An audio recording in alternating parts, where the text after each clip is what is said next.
Good morning, नमस्कार। मैं अनुराग दीक्षित आप सभी का एक बार फिर से हार्दिक स्वागत करता हूं मैथ्स बाय अनुराग दीक्षित में, जहां शिक्षा ही प्राथमिकता है। आप सोच रहे होंगे आज सुबह सुबह कैसे, तो मैं आपको बता दूं कि शाम वाली क्लास जो है ना 6 बजे वाली, वो अपने समय पर चलेगी। वो अपने समय पर चलेगी ही चलेगी, क्योंकि पेपर की डेट जैसे जैसे नज़दीक आ रही है आप लोगों के लिए सरप्राइजेस बढ़ते रहेंगे। तो जो सुबह की क्लास होगी वो आपके लिए सरप्राइज होगी, और हर 2-4 दिनों में ये सुबह की क्लास मिल जाएगी। इसमें क्या होगा ये पहले मैं आपको बता दूं। इसमें मैं सिर्फ और सिर्फ 10 प्रश्न लेकर आऊंगा, और ये वो 10 प्रश्न होंगे जिनकी फ्रीक्वेंसी, जिनकी पुनरावृत्ति रेलवे के क्वेश्चंस में, किसमें, रेलवे के क्वेश्चंस में, रेलवे के पेपर्स में बहुत होती है। मतलब ये लगभग हर बार रेलवे के प्रश्न पत्रों में, चाहे वो ग्रुप डी का हो और चाहे वो एनटीपीसी का हो, ग्रुप डी और एनटीपीसी दोनों में बहुत तरीके से पूछे जाते हैं। मैं जो सुबह की सीरीज लाऊंगा वो इसकी होगी कि हर बार रेलवे के प्रश्न पत्रों में, क्वेश्चन पेपर में आने वाले 10-10 प्रश्नों का जो है आपको डिटेल सॉल्यूशन के साथ ये वीडियो क्लास मिलने वाली है। उम्मीद करेंगे आप इसको भी शाम की क्लास से बढ़कर अपना स्नेह प्रदान करेंगे। उम्मीद है कि अब चलिए शुरुआत कर लेते हैं इसकी बेहतरीन तरीके से, ठीक है। तो देखिए, कुछ बेहतरीन प्रश्न चुने हैं जो कि रेलवे के प्रीवियस ईयर क्वेश्चन आप अगर उठा के देखें तो इनका रिपीटेशन टाइम जो है ना, इनकी पुनरावृत्ति जो है वो काफी बार है, ठीक है।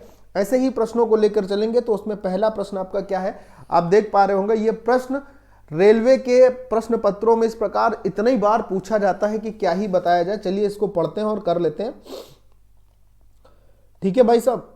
तो चलिए, पहला प्रश्न ये कहता है चक्रवृद्धि ब्याज। बहुत बढ़िया चैप्टर है ये चक्रवृद्धि ब्याज। जब मैं पढ़ाऊंगा तो आपको आनंद आ जाएगा।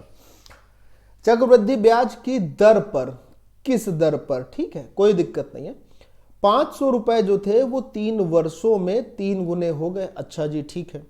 कह रहा है वही धन का मतलब जो आपके पास है वो 6 वर्ष में कितना हो जाएगा। आपको ये याद रखना है कि जो रेट ऑफ इंटरेस्ट है ना, जो ब्याज की दर है, वो चक्रवृद्धि है। बस इतनी सी बात। तो ऐसे प्रश्नों को करने का शॉर्ट तरीका क्या होता है, शॉर्ट ट्रिक क्या होती है ऐसे प्रश्नों को करने की। हालांकि आप लोग ने अभी तक इसका आंसर दे दिया होगा, मैं जानता हूं। शॉर्ट ट्रिक क्या होती है ऐसे प्रश्नों को करने की, ठीक है। और मैं आपको यह भी बताऊंगा कि ऐसे प्रश्नों में कितने प्रकार के प्रश्न इससे और बन सकते हैं, गौर करिएगा, ठीक है। शॉर्ट ट्रिक क्या है, जैसे देखिए, मैं आपसे ये कहूं, पहले तो थोड़ा सा समझिएगा कि मैं आपसे कहूं कि आपके पास मान लीजिए ए रुपए हैं, और ये अगर 3 गुना हो गए तो इसका मतलब ये कितने रुपए हो जाएंगे, 3A हो जाएगा। और एक समय अंतराल में मान लीजिए कि ये 3 वर्ष में 3 गुना हो गया, जैसा कि सवाल में कहा था, ठीक। तो आप ये मान के चलते हो ना कि ये जो शुरुआत में था ये हमारे पास मूलधन था, और अब जो है अपने पास वो मिश्र धन है, यानी कि अमाउंट है। क्या बात इतनी समझ में आई? बोले हाँ सर, इतनी बात तो समझ में आई। ये उन बच्चों के लिए भी मैं बता रहा हूं जो कि बिल्कुल इनिशियल वे में पढ़ रहे होंगे, ठीक है। ये बात ठीक है? बोले हाँ सर, ठीक है। अब लेकिन भाई साहब हमसे पूछ दिया था 6 वर्ष की बात, तो को 3 वर्ष का तो खेल ये हमने समझ लिया कि ये धनराशि 3 गुनी हो गई। अब अगले 3 वर्ष की जो बात होगी उसमें आप कितना पैसा लगाएंगे, समझने वाली बात सिर्फ यही है। उसमें आप यही मूलधन मान के चलेंगे या फिर इसको अब मूलधन के रूप में लिया जाएगा। तो सर ये तो बड़ी सरल बात हो गई कि अब हमारे पास भाई अगर हमें 3 गुना करना है तो जितना ज्यादा पैसा लगाएंगे वो ज्यादा पैसा 3 गुना बदल जाएगा। तो अब जो आपका पहली बार में मिश्रधन हुआ था, अब उसको आप मूलधन के रूप में यहां लगाओगे, ठीक है। मान लीजिए ये कुछ, इसको मैं कह देता हूं A1। तो अब मूलधन क्या होगा, अब मूलधन होगा मेरे दोस्त A1, ठीक है।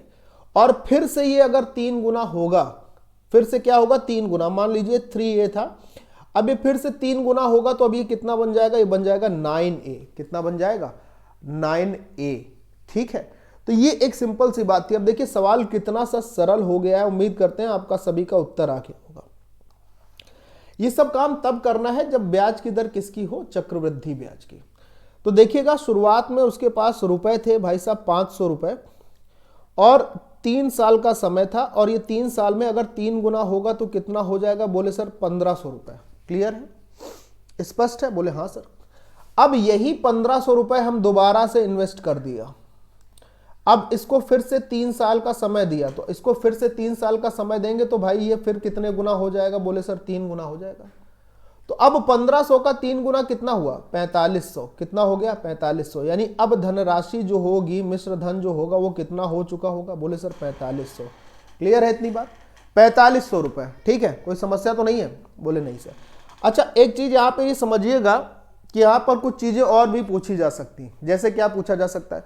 सर यहाँ पर आपसे ये बात भी पूछी जा सकती है कि इन 6 वर्षों में जो आपको चक्रवृद्धि ब्याज मिला है, सिर्फ ब्याज की बात कर देता, अगर चक्रवृद्धि ब्याज ही पूछ देता इन 6 वर्षों का कितना होता चक्रवृद्धि ब्याज, तो आपका जवाब क्या होता?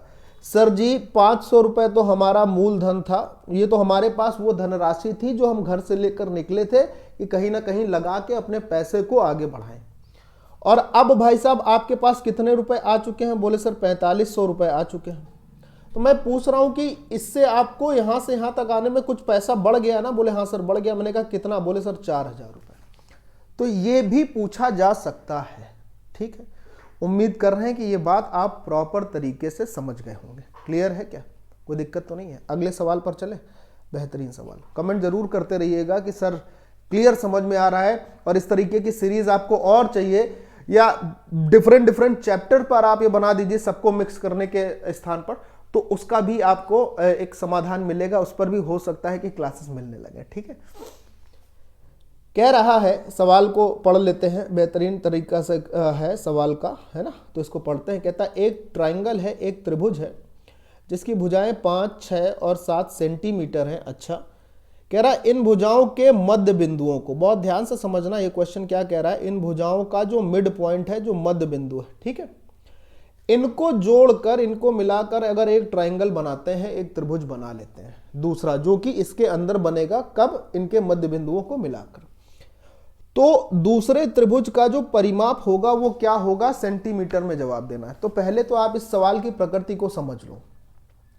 कहता है अपने पास एक त्रिभुज बनाना है हमको, ठीक है, एक त्रिभुज बनाना है, तो हम एक त्रिभुज बनाते हैं। ठीक है, एक हम त्रिभुज बनाते हैं कुछ ऐसे, मान लीजिए। ठीक है, एक हम त्रिभुज बनाते हैं कुछ इस तरीके से।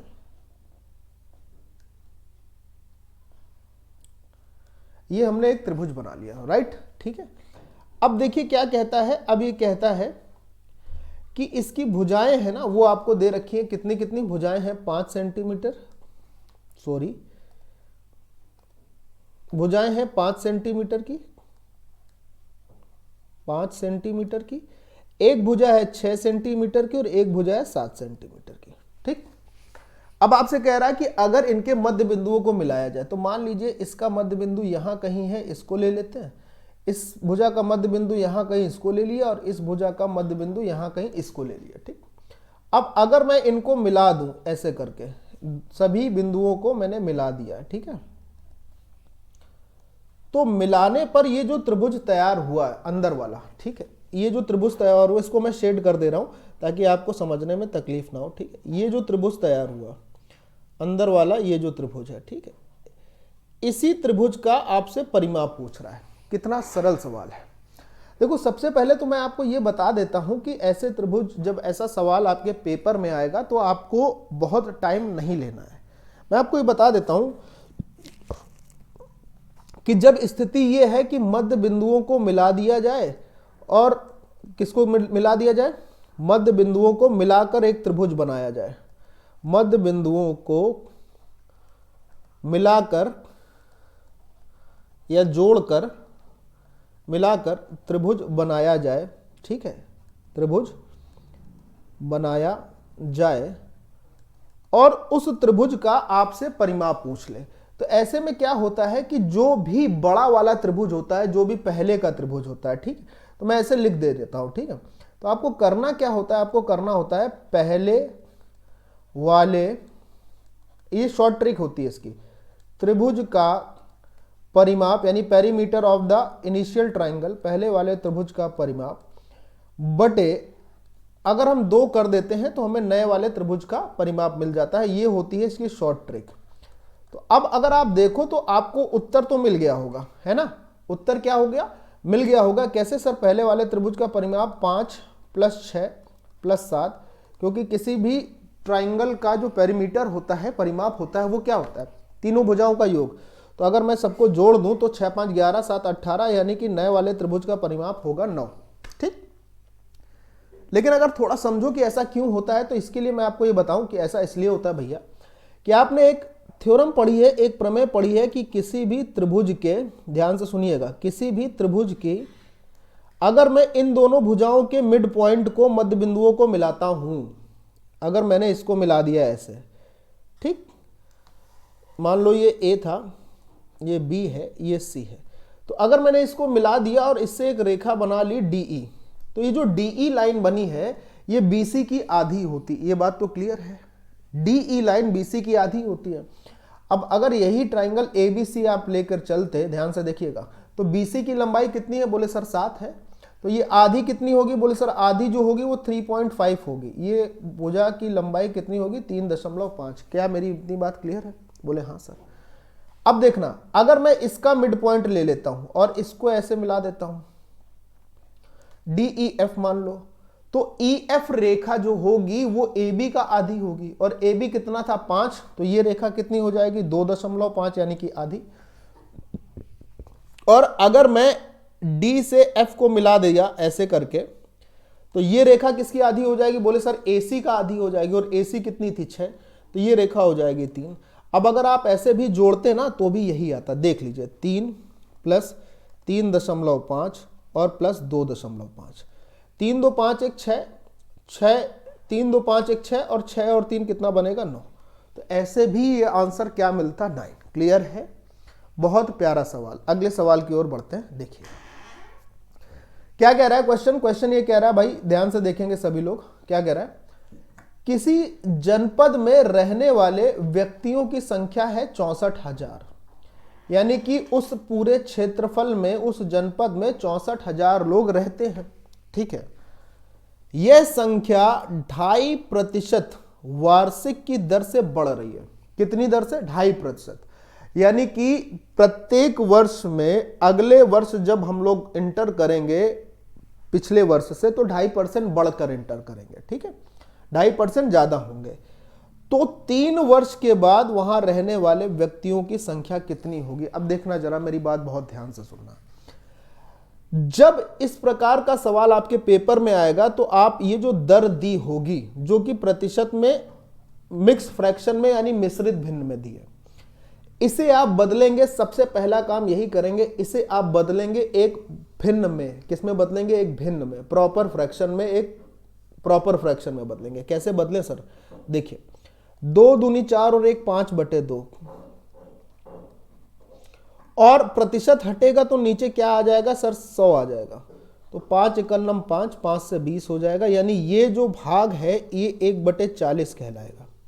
यानी आप जिसे 2.5% कहते हो, उसका मतलब क्या होगा? 1/40। क्या मेरी इतनी बात समझ में आई? बोले हाँ सर, आ गई। अब आपको ये मतलब समझना है कि इस 1/40 से हम आगे का इस्तेमाल कैसे होगा।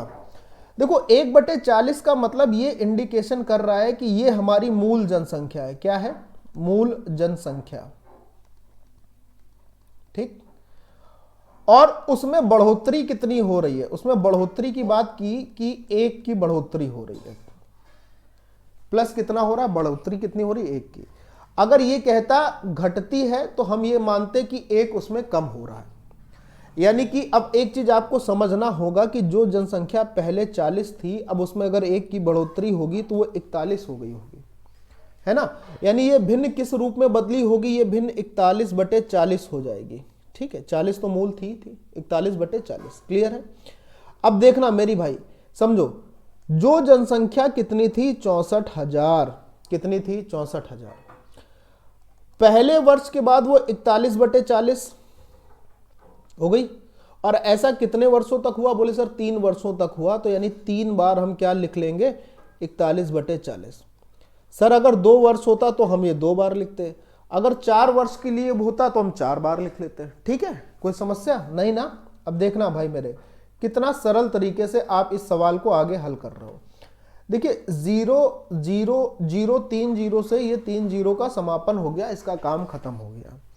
अब आप अगर अपनी पारखी नजर से देखो तो 4 चौको 16 और 16 चौको 64, तो ये 3 4 से जो है ये 64 भी खत्म हो जाएगा। अब हमारे पास क्या बचा? बोले सर हमारे पास बचा 41 गुणे 41 गुणे 41। सर हमारे पास ये बचा, ठीक है, बोलो हाँ या ना। सर अब हमें इनका गुणा करना है।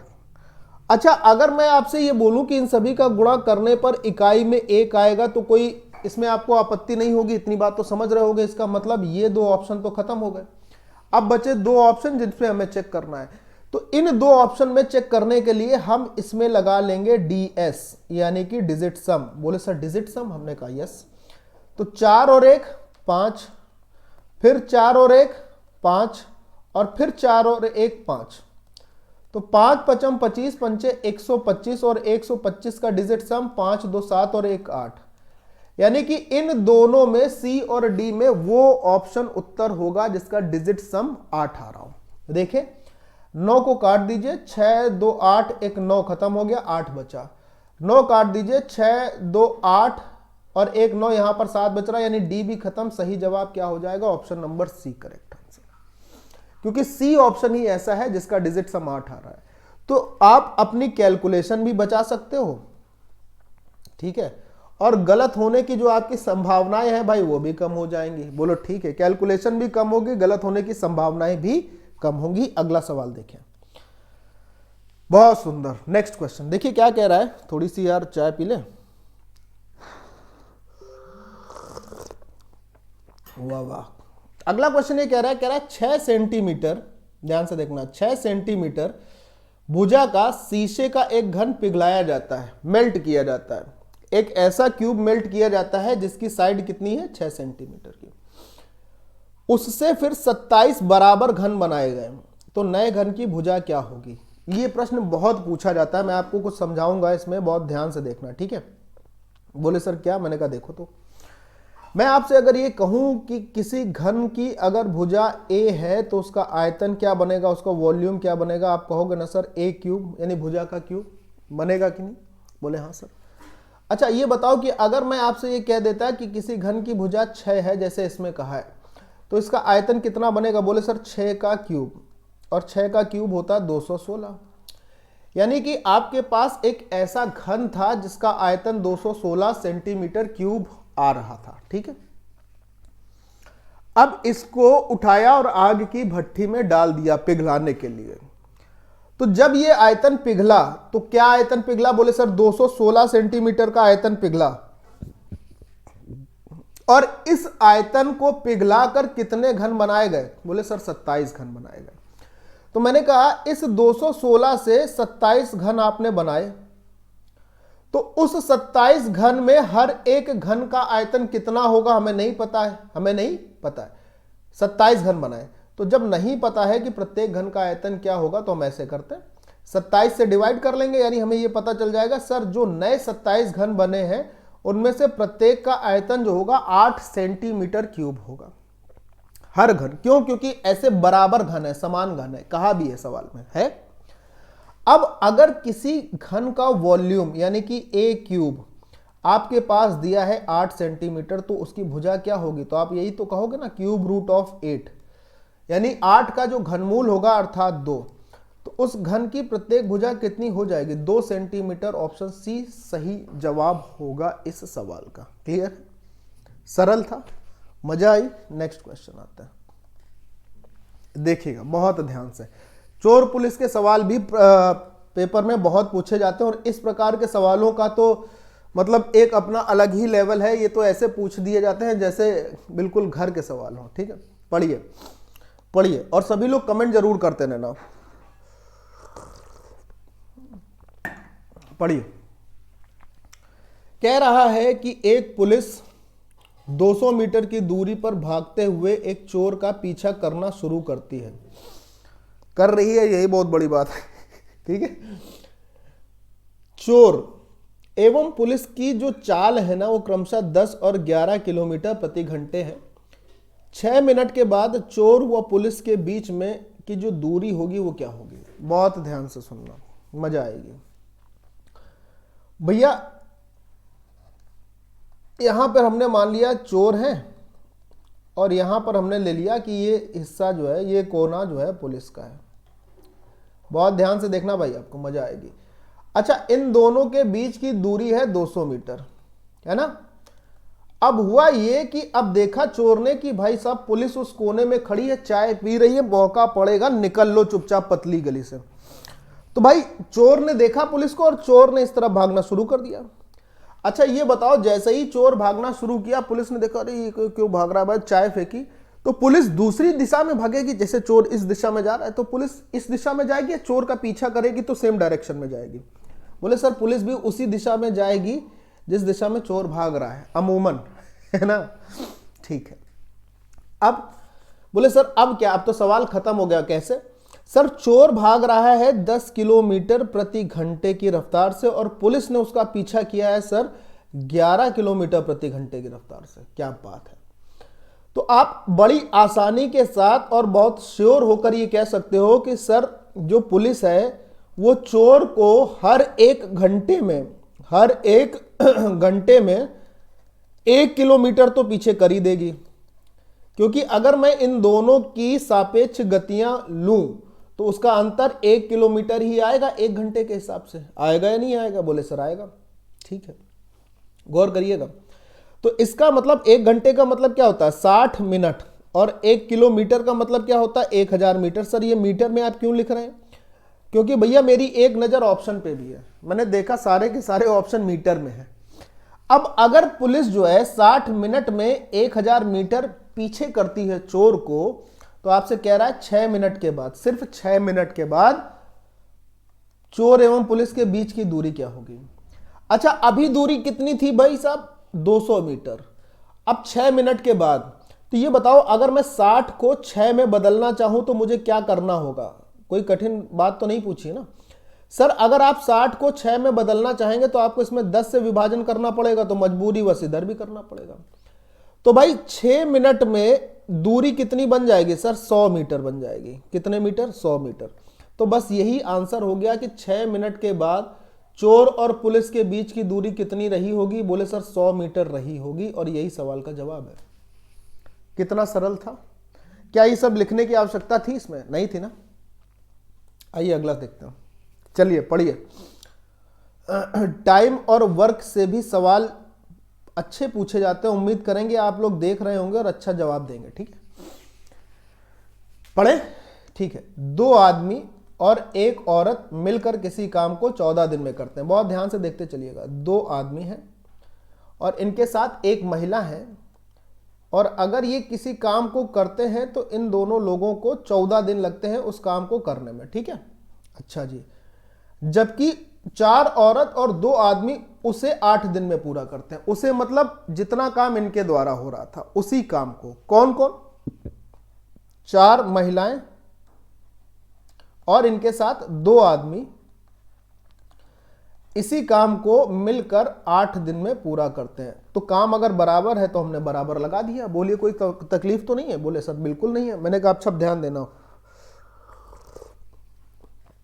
अब इसी सवाल में आगे लोग क्या करते हैं, सबका गुणा कराते हैं, भाग बताएंगे, ये बताएंगे। इसको यहां से थोड़ा अगर शॉर्ट करना आप सीख गए तो समझो बहुत समय बचेगा। बोले सर कैसे? मैंने कहा देखो, अगर हम देखें कि 8 का गुणा 4 महिलाओं में किया जाए तो 32 महिलाएं हो जाएंगी। बोले हाँ सर। और अगर 14 का गुणा 1 महिला में किया जाए तो सिर्फ 14 महिलाएं रहेंगी। 32 महिला और 14 महिला का अंतर कितना आएगा? बोले सर 18 महिलाएं। मैंने कहा नीचे लिखो बर फटाक से 18 महिलाएं। W फॉर महिलाएं, वुमेन। ठीक है। अच्छा 8 दिन का गुणा या 8 का गुणा अगर 2 पुरुषों में किया जाए तो 16 पुरुष, और 14 का गुणा 2 पुरुषों में किया जाए तो 28 पुरुष। 16 और 28 का अंतर क्या आ जाएगा सर? 16 और 28 का अंतर आ जाएगा 12 पुरुष। तो ये हो गए 12 पुरुष बराबर 12 मैन। 6 से डिवीजन कर लीजिए, 6 से काट दीजिए। 6 दूनी 12, 6 3 18। तो आप ये कह सकते हो कि 3 औरतों का जो काम है वो बराबर होगा 2 पुरुषों के काम के बराबर। ये आप ऐसे कह सकते हो M/W बराबर में 3/2। यानी कि एक पुरुष के 1 दिन का काम है 3 और एक महिला के 1 दिन का काम है 2। ठीक। अच्छा, अब आगे आपसे कह रहा था यदि एक आदमी को कार्य करने के बदले में 600 रुपए डेली मिले, एक आदमी को कार्य करने के बदले में 600 रुपए डेली मिले, तो औरत को प्रतिदिन कितनी धनराशि मिलनी चाहिए? आगे नहीं जाना है। धनराशि हमेशा उनकी क्षमता के अनुपात में बढ़ती है, ये बात तो कंफर्म हो गया। अच्छा, बस अब यहीं से देखो सवाल का खात्मा। तो एक आदमी एक दिन में कितना काम कर रहा था? 3। तो इस 3 काम के बदले में एक व्यक्ति को अगर 600 रुपया मिलता है, तो 1 यूनिट का मान पूछ रहा, तो एक महिला को 2 यूनिट काम करने के बदले में कितना रुपए मिलेगा? तो सर 3 से 2 बार ये कट जाएगा, 200 बार, और 200 दूनी 400 हो जाएगा, यानी एक महिला को प्रतिदिन काम करने का 400 रुपया मिलेगा। तो सही जवाब ऑप्शन नंबर ए। क्लियर है? ऐसे सवाल भी पूछे जाते हैं, और ऐसे सवाल सिर्फ पूछे नहीं जाते हैं, ऐसे सवाल बहुत पूछे जाते हैं। ठीक है, नेक्स्ट देखिए, बहुत सुंदर, बहुत प्यारा सवाल। चलिए, उम्मीद करेंगे आप लोग देखकर अच्छे से बताओगे। ठीक है, चलिए तो भाई फटाक से आंसर देते। कह रहा ए, बी और सी है, एक काम को 20, 30 और 60 दिनों में कर सकते हैं। ठीक, ए इस काम को बी तथा सी प्रति तीसरे दिन सहायता से कितने दिन में पूरा करेगा? बहुत ध्यान से समझना सवाल। इसका कहने का यह मतलब है जैसे कि ए ने काम करना शुरू किया पहले दिन, फर्स्ट डे। ठीक है, पहले दिन ए ने काम किया। अब दूसरे दिन जो बारी आई तब भी ए ने अकेले ही काम किया, लेकिन तीसरे दिन की जब बारी आई तो ए का साथ देने के लिए कौन कौन आ चुका है? बी और सी आ चुके हैं, इस तरीके से। और ये सीरीज आगे ऐसे ही चलती है कि फिर उसके बाद 2 दिन ए काम करेगा, तीसरे दिन फिर ए की सहायता के लिए बी और सी आ जाएंगे। ठीक है, ऐसे चल रहा है। तो ऐसे ये काम कितने दिन में पूरा होगा? चलिए देखते हैं। कितना बढ़िया सवाल। बोले सर कैसे? हमने कहा देख लो भैया, बहुत सरल सवाल है, अच्छा सवाल है, सरल है। बोले सर ए किसी काम को कर ले रहा था 20 दिन में। मैंने कहा हाँ बिल्कुल सही बात कह रहा हूं भाई। और सर इस सवाल के हिसाब से बी उसी काम को 30 दिन में कर लेता है, ठीक है सर, और सी उसी काम को भाई 60 दिन में कर लेता है। तो हमारे पास सबसे पहला काम क्या होता है? हमारे पास सबसे पहला काम होता है कि हम सबसे पहले कुल काम यानी कि टोटल वर्क तो निकाल लें। वो कैसे निकलता है? बोले सर इन तीनों का एलसीएम लेना पड़ेगा, और इन तीनों का एलसीएम शाम वाली क्लास में यही चैप्टर चल रहा है कि 60 आ जाएगा। तो हमारे पास कुल काम आ गया 60। इस हिसाब से ए के एक दिन का काम 20 तिहाई 60, बी के एक दिन का काम 30 दूनी 60, और सी के एक दिन का काम 60 एकम 60। बोलो ठीक है? इतनी बात, यहां तक तो कोई तकलीफ नहीं होगी, मुझे ऐसा लग रहा है है ना? अच्छा, अब देखिए, अब अगर पहले दिन ए ने काम किया तो ए एक दिन में कितना काम करता है? बोले सर ए एक दिन में तो 3 ही काम करता है, यानी पहले दिन काम हुआ 3, और दूसरे दिन सर दूसरे दिन भी 3 ही काम होगा क्योंकि अकेले ए कर रहा है। लेकिन सर तीसरे दिन ए के साथ बी और सी भी हैं, तो 3 2 5 1 6 काम हो जाएगा। सर हम ये देख लेंगे कि 3 दिन 1 2 और 3 दिन, यानी कि अगर मैं 3 दिन में जो काम जोड़ूं कि कितना काम हुआ, तो 3 दिन में अगर देखा जाए तो 3 3 6 और 6 12 काम हुआ है सर। और सर काम टोटल करना कितना था? 60। तो 12 को 60 करने के लिए अगर हमें 60 काम करना है, इसका मतलब 5 गुना काम करना है। तो भैया 3 दिन में अगर 12 काम होता है तो इसका समय भी 5 गुना लगेगा, तो 3 बचे कितना होगा? 15 दिन में पूरा का पूरा कितना काम हो जाएगा? 60 काम हो जाएगा। सही जवाब ऑप्शन नंबर बी। बोलो ठीक? समझ गया ना पूरा थ्योरी, पूरा इसका सिनेरियो, पूरी क्रोनोलॉजी की किस तरीके से कहां से सवाल को उठाना है और कहां आगे लेकर चलना है। नेक्स्ट क्वेश्चन, बहुत सुंदर। एवरेज से अगला सवाल आपकी स्क्रीन पर है।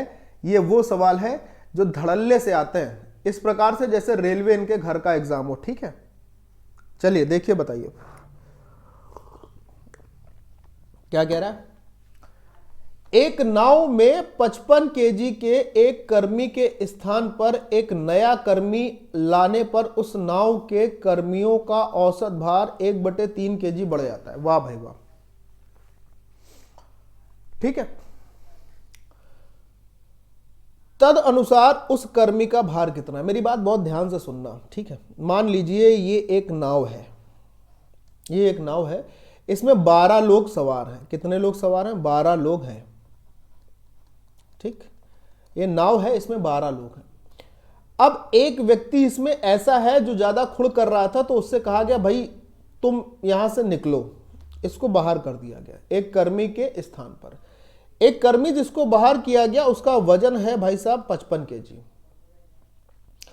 जैसे ही बाहर किया गया तो लोगों ने कहा यार भैया अगर इसको बाहर कर दोगे लोग कम हो जाएंगे, नाव आगे बढ़ेगी नहीं, ठीक है।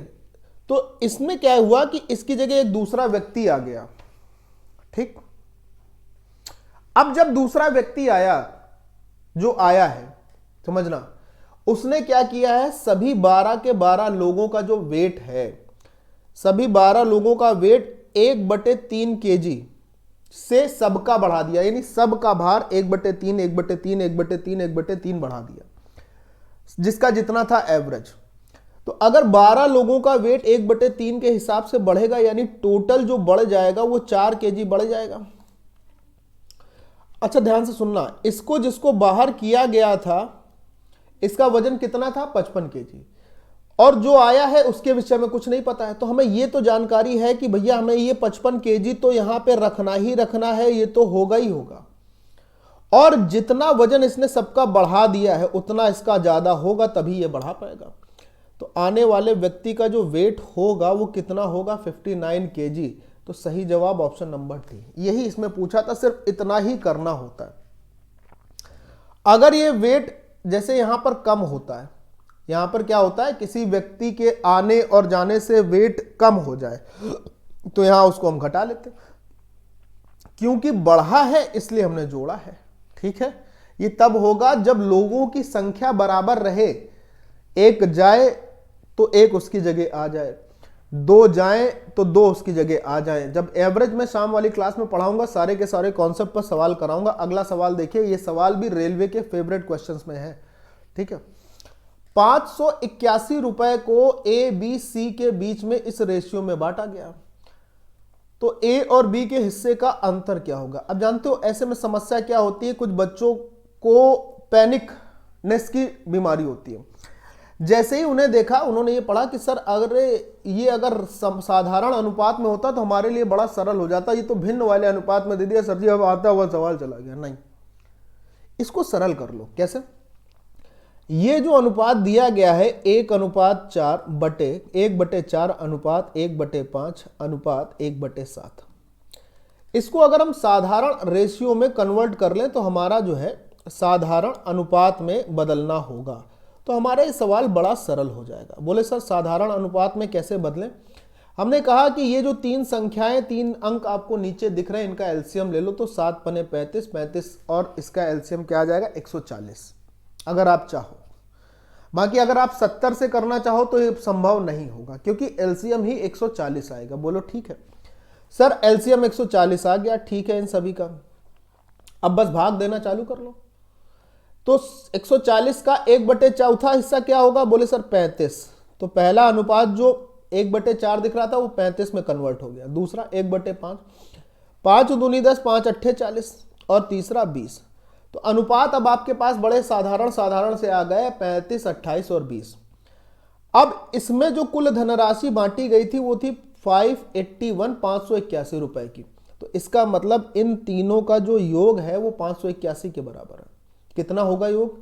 4 3 7, 70 और 8 5 13, 13 और 83, यानी 83 यूनिट का जो मान है वो है 581 रुपए। मेरी बात बहुत ध्यान से सुनिएगा। 83 कैसे आया? इन सबको ऐड करने पर, इन सबको ऐड करने पर, जोड़ने पर, ठीक है। ए और बी के हिस्से का अंतर, यानी कि 35 और 28 का अंतर पूछ रहा भैया, 35 और 28 का अंतर पूछ रहा है। कितना अंतर आएगा 35 और 28 का? बोले सर 35 और 28 का अंतर 8 7 15, यानी 7 यूनिट का मान हमको निकालना है। सिर्फ किसका मान निकालना? 7 यूनिट का। तो सर अगर हम 1 का मान यहां से निकाल ले तो 7 का आसानी से निकाल लेंगे। बोले हाँ सर निकाल लेंगे। तो भैया बताओ 1 का मान कितना होगा?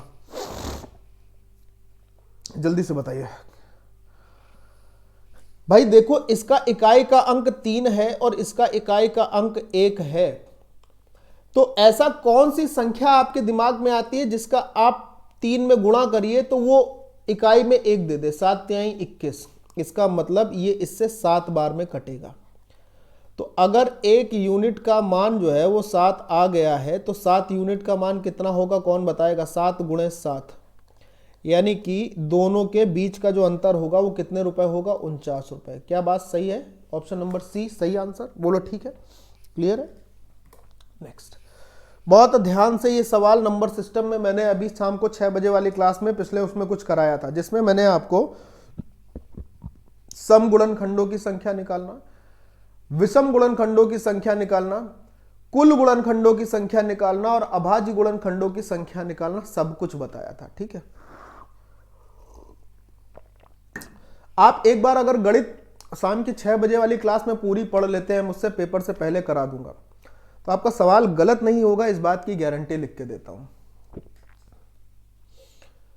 4 की घात 11, सबसे पहला काम जानते हैं क्या होता है? जो आधार संख्या होती है जिस पर घात लगी होती है उसको हमें अभाज्य संख्याओं में तोड़ना होता है। जैसे 4 था तो 4 को हम लिख सकते हैं 2 की घात 2 और ऊपर पहले से ही घात 11 है। 14 लिखा था, इसको हमने लिखा 7 गुणे 2 5, और जो 11 लिखा था ये अभाज्य है ही तो इसको तोड़ने की जरूरत नहीं है, तो 2। अब बताइए 2 की घात कितना हो जाएगा सर? 22। यहां से 7 की घात 5 मिलेगा ही